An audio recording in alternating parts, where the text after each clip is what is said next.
Breaking news প্রকাশ পেল শাকিব খানের Prince সিনেমার আরও একটি পোস্টারটিতে শাকিব খানকে দেখে মনে হয়েছে সেই 90 দশকের কোনো এক গ্যাংস্টার শাকিব খান। প্রিন্স সিনেমার এই পোস্টারটি দেখে দর্শকরা বেজায় খুশি। শাকিব খানকে এমনইভাবে দর্শকরা এতদিন দেখতে চেয়েছিল, এবার প্রিন্স সিনেমার মাধ্যমে শাকিব খানকে তেমনইভাবে হাজির করেছেন পরিচালক আবু হায়াত মাহমুদ।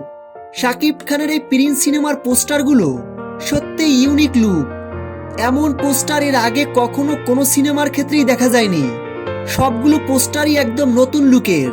পরিচালক আবু হায়াত মাহমুদ এবারের ঈদে সত্যি নতুন চমক নিয়ে আসছেন। বরবাদ সিনেমাকে টপকে ফেলবে এই প্রিন্স সিনেমাটি, যেমনটাই পোস্টারগুলো দেখেই বলা যাচ্ছে। সোশ্যাল মিডিয়ায় পোস্টারগুলো ব্যাপক আকারে ভাইরাল। তো ভিউয়ার্স, শাকিব খানের প্রিন্স সিনেমার পোস্টারগুলো কেমন লেগেছে আপনাদের কাছে? ভিডিও নিচে কমেন্ট করে জানিয়ে দিন। প্রিন্স সিনেমার পোস্টারগুলো ভালো লাগলে ভিডিওটিতে একটা লাইক দিয়ে চ্যানেলটি সাবস্ক্রাইব করে আমাদের পাশে থাকুন।